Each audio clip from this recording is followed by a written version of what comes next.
Welcome back to our Catch Up with Coach series. We have Coach Denny Scott of our men's and women's golf program joining us. Coach, I know you're not physically in Ireland, but it's good to see Ireland is on your mind there in the background. Thanks for taking some time with us today. Sure. Happy to do it.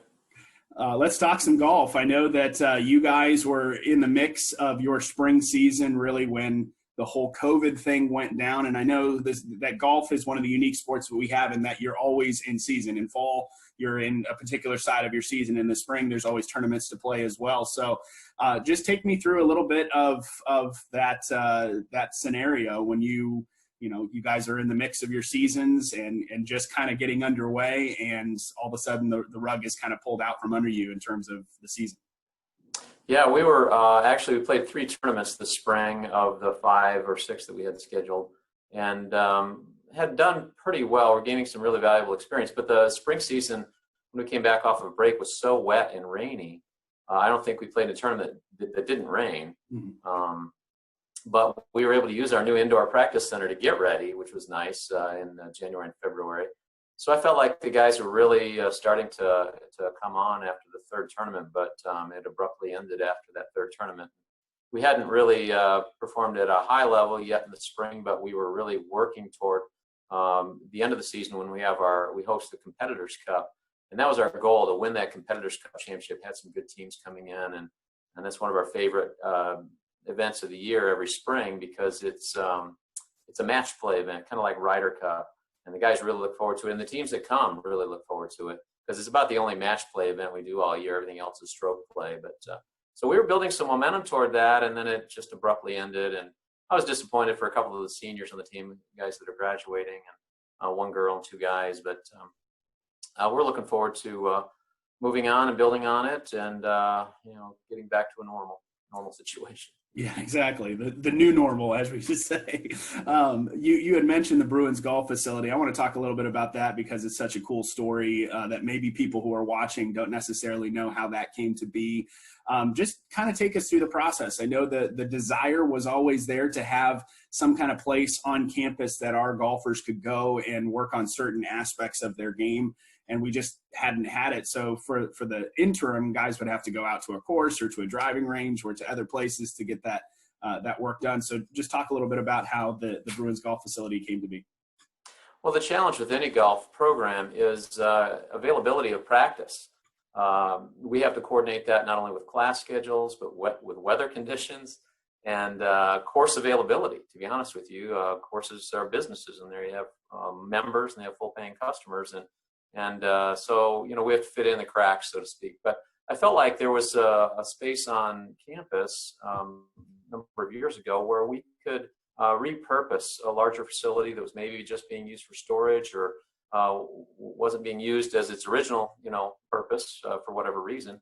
And so I approached Dr. Ring about that, and he said, well, let's look around. And we found a place I thought was going to be ideal, and I felt like it was perfect not only for a good chipping and putting practice area and a hitting net indoors, but there was a team space, a room that we could gather together as a team on a regular basis. Students could come and relax, get away from their dorms somewhat, study. There's a Wi-Fi capacity there, and nice comfortable chairs and a conference table, and some storage area for our uniforms and equipment. So we found that space, and we were able to secure it. But one of the challenges was Coach Ring said, well, we have the space now you got to raise the money. So that was the big challenge. And we wanted it to be first class. We wanted it to be as realistic as possible, so that it wasn't just artificial turf on concrete where the ball bounces hard or it rolls like putt-putt. We wanted it to be very, very realistic practice as much as is possible indoors.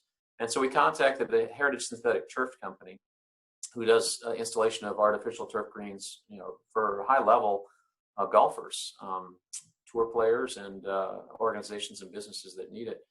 And so they gave us an estimate, and we were, not surprised by it, but fortunately, God led us to some people that were able to donate significantly, and probably in a matter of about 5 or 6 months, we had raised the $60,000 that was necessary for that first phase, and the whole thing was up and running just before Christmas this past year. So when we came back for second semester, it was ready to go, and our players benefited greatly from it.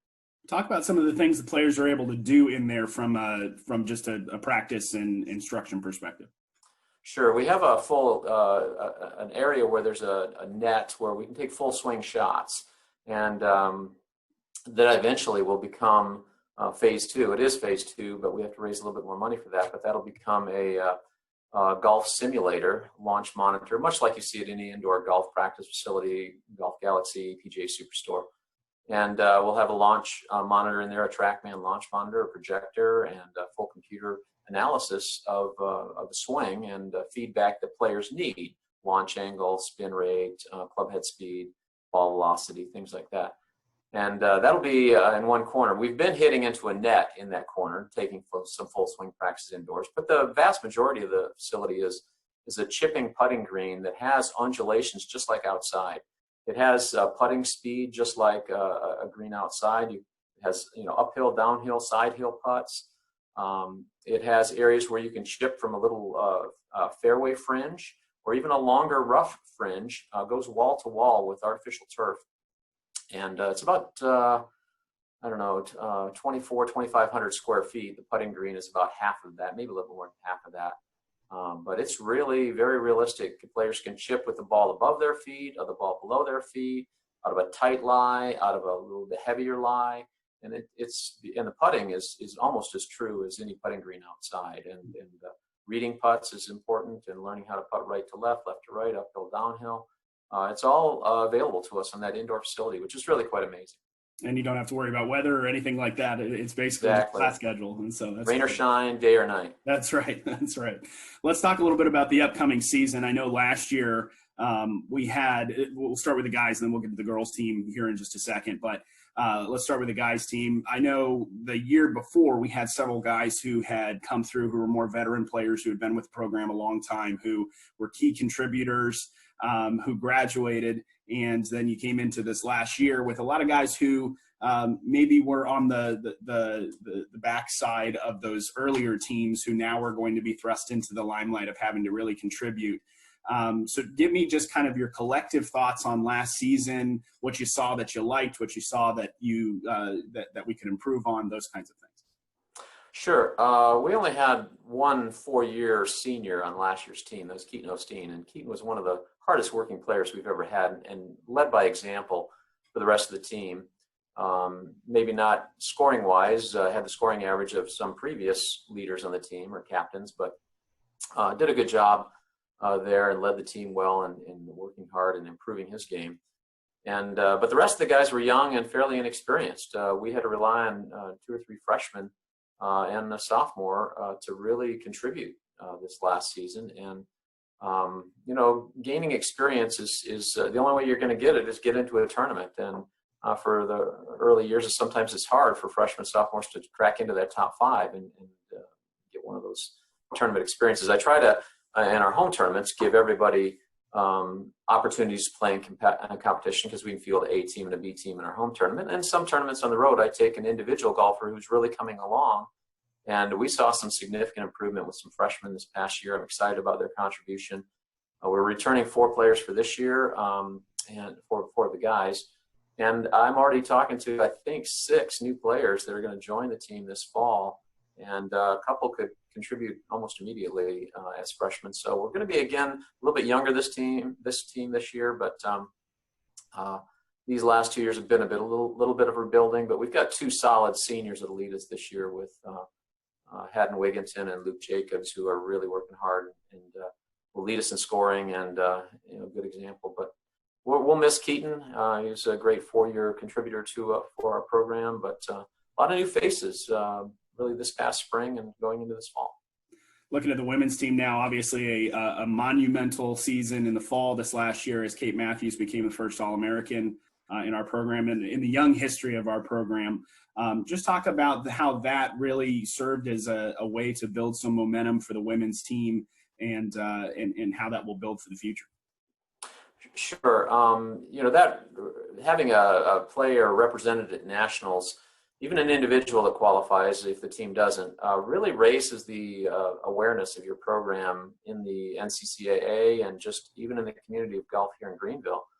And so Kate did a great job earning her spot at nationals and then performing really, really well at nationals. And really, I think, motivated the rest of the team to up their game, so to speak. And we're excited about this fall. We're returning 4 of the girls on the team as well, and looking to add at least 2 more new faces. And so Kate really is leading by example in the commitment level, what it takes to perform, the practice that needs to be put in the off season. And I know at least 3 of the girls around Greenville here that live in the Greenville area for the coming, that will be playing in their 2nd season this fall. They are working hard this summer. I know they're playing 2 and 3 times a week. Some are getting lessons. And I think that's going to show significantly with not only Kate returning, but these other 3 who completed their 1st season this past spring. But there's going to be a solid core of 4 girls that'll return. And then if we can add 2 or 3 more to that, we're moving in a good direction. Having Kate at nationals have the success of being an All-American really raises the awareness not only around the Greenville area, but in recruiting. And then when the recruits see our indoor campus facility, it's another step in the right direction for recruiting and seeing the program move forward. So Kate was a big part of that with her success at nationals. Coach, as we wrap up here, I know you, in particular, golf is one of those sports that is a team sport, but it also is very much individual. You're out there, you're the one making the shot, you're the one doing those kinds of things. And I know you, as a coach, you and Coach Foreman, or Coach Heath, I should say, do a great job of that intentionality, that one-on-one, life-on-life discipleship. Just talk about how you guys are able to do not only your in-golf instruction, which is very important, but also the mentorship and discipleship side of things. Yeah, and that's the blessing about having that indoor center now, the indoor on-campus golf center. Kids can come over on their own time in between classes in the evenings. I spend a lot of time over there myself, so I'm available to the kids. But we have a team meeting room now that we actually started using before the putting and chipping area was finished. And that's our discipleship area. That's our mentoring area. We have our weekly team meetings there. We have our prayer times there. Last year's team made a list of Bible verses on the whiteboard that we have in there, and they were up all season long, reminding us of our theme and specific and special Bible verses that we were memorizing. Our prayer list was on that whiteboard, so every time the kids came into that room, they saw what we were praying for. That's really a way of bonding the team in a sport that is somewhat of an individual, performance sport. The team looks forward to spending time in there and just getting together and having fun. The team actually had some fun competitions on the chipping and putting, area there, but then we'd go into the room and have some special time together. I have a separate little room that I can do some one-on-one if I need to with them, but we just find it to be a special place to do that mentoring and discipling and keep their focus on having a biblical perspective and eternal focus on the value of competition. And the benefits of golf are far beyond just their 4 years here. Golf is such a relational sport. When you go out and play it, you're spending 4 to 5 hours sometimes with people maybe they don't know real well, but you're enjoying and having fun and having conversations and building those relationships. And what we found to be true from some of our alumni, and not alumni that just played golf here, but alumni that graduated years ago and still love the game of golf and playing in their 40s and 50s, that they build relationships in their business through the game of golf. And that's what we hope as our students graduate, that they realize the value of a game like golf. They can build relationships, maybe have gospel conversations even during a round of golf. And that's our goal. And we find that happening even among our team members and coaching staff as we spend time together in the golf center. Last question, and then I'll let you go, Coach. I know that this was also a special year for us as a program, and for you in your professional career. As the NCCAA announced, you were part of the Hall of Fame inductee class for the NCCAA. Obviously, it's been postponed because of COVID and those kinds of things, but just talk about how your reaction when you learned that news that you were going to be part of the NCCAA Hall of Fame. Well, it was quite surprising. I got a phone call, I think it was a Monday morning, from Dan Wood, letting me know before it was publicly announced that I had, been chosen or nominated or inducted or will be inducted to the Hall of Fame. And I said, my first response was, Dan, I don't think I have the resume for this. And he was like, well, evidently you do. And so it was really unexpected. I did not see it coming at all. It was humbling, and yet at the same time, it was an opportunity for me to be reflective on the impact that the NCCAA had on my life as a college athlete. When I came out of high school, I played basketball and baseball at an NCCAA school. And, my future, both as a student and as an athlete, was molded in the direction I would take for my life vocation and calling at an NCCAA institution as a student athlete. And I enjoyed those years of competition. I remember playing in regional championship games and hoping to make it to nationals. And then as I got out into coaching, I was coaching at the high school level for 11 years, but then was able to coach at an NCCAA institution as a head basketball coach. And those are special years. I was there for 22 years, and I became eventually the athletic director and the director of sports ministries there, and was a major part of working and serving in the NCCAA as a regional chair, as national chair, various sports. And I know the NCCAA helped us in funding some of our missions trips, our sports missions teams, and that was a blessing all those years. And even as you see in the background that we have here of Ireland, a golf course we were at in Ireland in 2017 and 2018, the NCCAA helped fund our Bruins golf team to go on that missions trip. So all those years have been 40 years now, I guess, since I was a freshman in college, that I've been involved and connected with the NCCAA. And so I guess the honor of being selected to their Hall of Fame primarily means I'm getting really old. And that's my biggest takeaway, but it's very humbling, and it's quite an honor and a huge blessing that after years of investing in kids' lives, recognized by your peers, I guess, and other Christians that appreciate the biblical perspective and eternal focus of using sports as a ministry platform.